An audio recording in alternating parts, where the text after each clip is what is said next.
Hello world, it's your man Joey, and welcome back to the Big Risk Syndicate. Today, we're breaking down a piece that I didn't plan on owning, but somehow it ended up being a permanent resident in the watch box. We're talking about the Duxot Tiburon Chronograph, specifically in the ash gray colorway. Now, quick disclaimer, if you're looking to snag this exact one, you're officially out of luck. It's sold out. It's gone. But don't click away, because this isn't just a review of a watch you can't buy. It's a lesson in how the algorithm gets us, and why even the watches we didn't mean to buy can end up being total winners. Now, what's on my wrist today? I'm sporting the Four Sides, I think it's the PH4C, and this was a gift from my boy Ed, aka the Schnoz, over on TikTok. He's always joked around saying, "Oh, I'm gonna get you in a 39mm case, because you know me, if the case size starts with 3, it's not for me." Well, with losing 60 pounds, here we are, boys, sporting a 39mm case. And you know what? I absolutely love this watch. This has been my daily for a while now. But we're not here for this. We're here for this Duxot Tiburon Chronograph. So, let's set the scene. It's a Tuesday morning. I've just finished brewing a fresh pot of coffee. The house is quiet.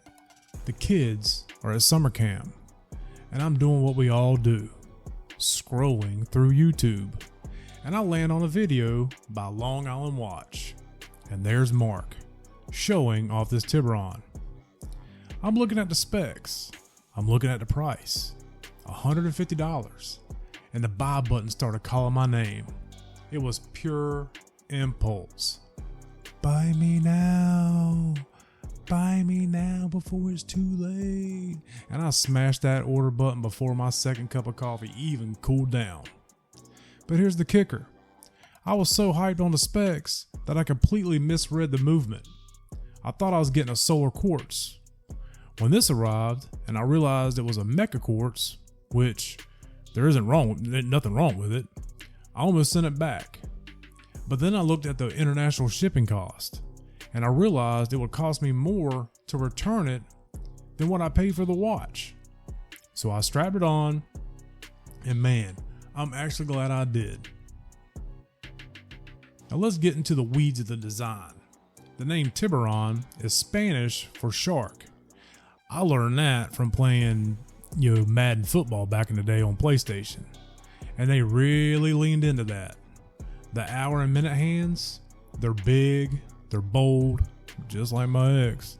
And they feature these sharp, aggressive tips that look exactly like shark's teeth slashing across the dial. The dial itself is this gorgeous ash gray with a textured finish. Think shark skin, super tactile. Now, if you look closely at the printing, you'll notice the font is a little busy, maybe a bit cramped, but honestly, it's not distracting. It adds to that tool watch feel like you're looking at a cockpit instrument rather than a piece of jewelry. You've got applied indices that are massive, just like my ex, filled with lume. Now let's be real about the lume. It's decent for a desk diver, but it's not going to win any awards at the beach bar at closing time. It's serviceable. Everything is protected by a sapphire crystal with an AR coating, which is a massive win at this price point. Duxot put the window at the 6 o'clock, the date window, and I gotta give them credit for that. It keeps the symmetry absolutely perfect. No weird 4 o'clock imbalances here. Now let's talk specs. We're looking at a 42mm stainless steel case with great finishing. For a guy like me with an 8 1/4 inch wrist, 42mm is the sweet spot. It has a 48mm lug-to-lug, so it sits flat on my flat wide wrist. It stays put, and it doesn't look like a toy. It's 12mm thick, slim enough to slide under a cuff if you're actually working. Though, let's be honest, this isn't a dress watch, this isn't made for the boardroom, this thing's a brawler, it needs to be outside. You've got 10 ATM, 100 meters of water resistance, helped by a signed screw down crown, screw down pushers, which are very, very tactile. And that bracelet, it's a 20mm 3-link stainless steel setup that tapers nicely down to a milled fold-over clasp with a safety lock. It's comfortable, it's got great articulation, and it's held up perfectly. It's 160 grams of pure presence. But because I'm your man Joey, and I keep it real, I keep it 100, we have to talk about the bitches and moans. First off, and this is a big one, there is no running seconds hand. Who made that call? You've got this useless 24-hour subdial that nobody, and I mean nobody, actually uses. Should have been a running seconds hand for precision.